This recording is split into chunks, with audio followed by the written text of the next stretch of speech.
ನಾನು ಮೊರೆಯಿಟ್ಟಾಗ ಸದೋತ್ತರವನ್ನು ದಯಪಾಲಿಸಿದಿ.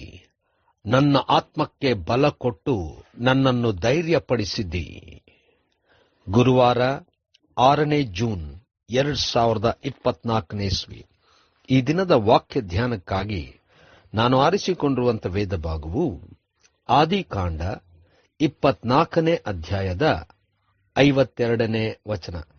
ಅಬ್ರಹಾಮನ ಸೇವಕನು ಅವರ ಮಾತನ್ನು ಕೇಳಿದಾಗ ಯೆಹೋವನಿಗೆ ಬೊಗ್ಗಿ ನಮಸ್ಕರಿಸಿದನು ಎಂಬುವಂಥದ್ದೇ. ಕರ್ತನಲ್ಲಿ ಪ್ರೀತಿಯುಳ್ಳ ದೇವ ಜನರೇ, ಶುಭೋದಯ. ದೇವರು ಮಾಡಿರುವಂಥ ಎಲ್ಲ ಉಪಕಾರಗಳಿಗೂ ಆ ಕ್ಷಣವೇ ದೇವರಿಗೆ ಕೃತಜ್ಞತೆಯಿಂದ ಸ್ತೋತ್ರ ಸಲ್ಲಿಸುವಂಥದ್ದು ನಮ್ಮ ಜೀವನದ ಆದ್ಯ ಕರ್ತವ್ಯವಾಗಿರಲಿ. ಕರ್ತನಲ್ಲಿ ಪ್ರಿಯರೇ, ಈ ವಾಕ್ಯ ಧ್ಯಾನ ಮಾಡೋಣ. ಈ ದಿನದ ವಾಕ್ಯ ಧ್ಯಾನದ ಶೀರ್ಷಿಕೆ ದೇವರಿಗೆ ವಂದಿಸುವಂಥದ್ದು. ಕರ್ತನಲ್ಲಿ ಪ್ರಿಯರೇ, ಅಬ್ರಹಾಮನು ತನ್ನ ಮಗನಾದಂಥ ಈಸಾಕನಿಗೋಸ್ಕರವಾಗಿ ಒಂದು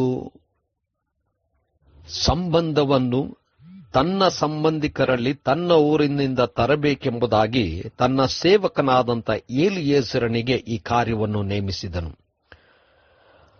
ಈಸಾಕನಿಗೋಸ್ಕರವಾಗಿ ಸಂಗಾತಿಯು ತನ್ನವರಾಗಿರಬೇಕೆಂಬಂತ ಹಂಬಲದಿಂದ ಎಲಿಯೇಜರನಿಗೆ ಈ ಕಾರ್ಯವನ್ನು ಒಪ್ಪಿಸಿದಾಗ ಎಲಿಯೇಜರನು ಅಬ್ರಹಾಮನ ದೇವರಲ್ಲಿ ಪ್ರಾರ್ಥಿಸಿ ಹೊರಟನು. ಅಲ್ಲಿ ರೆಬೆಕ್ಕಳನ್ನು ನೋಡಿದಾಗ ಆಕೆಯು ತನ್ನ ಒಂಟೆಗಳಿಗೂ ಕೂಡ ನೀರನ್ನು ಕೊಟ್ಟಾಗ ರಾತ್ರಿ ಉಳಿಕೊಳ್ಳಲಿಕ್ಕೆ ತಂದೆಯ ಮನೆಯಲ್ಲಿ ಸ್ಥಳ ಉಂಟು ಎಂಬುದಾಗಿ ಹೇಳುವಾಗ ಆಕೆಯು ಸ್ಥಳವೂ ಉಂಟು, ಆ ಪ್ರಾಣಿಗಳಿಗೆ ಆಹಾರವೂ ಸಹ ಉಂಟು ಎಂಬುದಾಗಿ ಹೇಳಿದಾಗ ಅಲ್ಲಿಯೂ ಸಹ ದೇವರನ್ನು ವಂದಿಸಿದನು, ನಮಸ್ಕರಿಸಿದನು. ಅದೇ ರೀತಿಯಲ್ಲಿ ಆಕೆಯ ತಂದೆ ಮತ್ತು ಅಣ್ಣನನ್ನು ಆಕೆಯನ್ನು ತನ್ನ ದಣಿಯ ಮಗನಿಗೋಸ್ಕರವಾಗಿ ಹೆಂಡತಿಯಾಗಿ ಸಂಗಾತಿಯಾಗಿ ಕರಕೊಂಡು ಹೋಗಬೇಕೆಂಬುದಾಗಿ ಹೇಳಿದಾಗ ಅವರಿಬ್ಬರು ಒಪ್ಪಿದಾಗ ಕೂಡ ನಾವಂತೂ ಹೌದೆಂದು ಅಲ್ಲವೆಂದು ಹೇಳಲಾರೆವು, ಇದು ದೇವರ ಕಾರ್ಯ ಎಂಬುದಾಗಿ ಅಣ್ಣ ಮತ್ತು ತಂದೆ ಹೇಳಿದಾಗ ಆ ಕ್ಷಣದಲ್ಲಿಯೇ ಅಬ್ರಹಾಮನ ಸೇವಕನು ನೆಲಕ್ಕೆ ಬೊಗ್ಗಿ ದೇವರಿಗೆ ನಮಸ್ಕರಿಸಿದನು, ದೇವರನ್ನು ವಂದಿಸಿದನು ಎಂಬುದಾಗಿ ನೋಡುತ್ತೇವೆ. ಕರ್ತನಲ್ಲಿ ಪ್ರಿಯರೇ, ನಮ್ಮ ಜೀವನದಲ್ಲಿ ಹಲವಾರು ಸಂಗತಿಗಳಿಗೋಸ್ಕರವಾಗಿ ನಾವು ಪ್ರಾರ್ಥನೆ ಮಾಡುತ್ತೇವೆ. ಅದು ನಮಗೆ ದೊರಕುವಾಗ ದೇವರಿಗೆ ಮೊದಲು ಸ್ತೋತ್ರ ಹೇಳುವಂಥದ್ದನ್ನು ನಾವು ಮರೆತು ಬಿಡುತ್ತೇವೆ. ಈ ಸೇವಕನು ತಾನು ಪ್ರತಿ ಹಂತದಲ್ಲೂ ಕೂಡ ದೇವರ ಕಾರ್ಯವನ್ನು ನಡೆಯುವಾಗ, ದೇವರು ಉತ್ತರ ಕೊಡುವಾಗ, ದೇವರು ತಾನು ಕೇಳಿದ್ದನ್ನು ತಾನು ಬಯಸಿದ್ದನ್ನು ತನ್ನ ದನಿಗೋಸ್ಕರವಾಗಿ ಪ್ರಾರ್ಥಿಸಿದಾಗ ಉತ್ತರ ಕೊಟ್ಟಾಗ ಆ ಕ್ಷಣವೇ ದೇವರಿಗೆ ಬೊಗ್ಗಿ ನಮಸ್ಕರಿಸಿ ವಂದಿಸುವಂತವನಾಗಿದ್ದನು.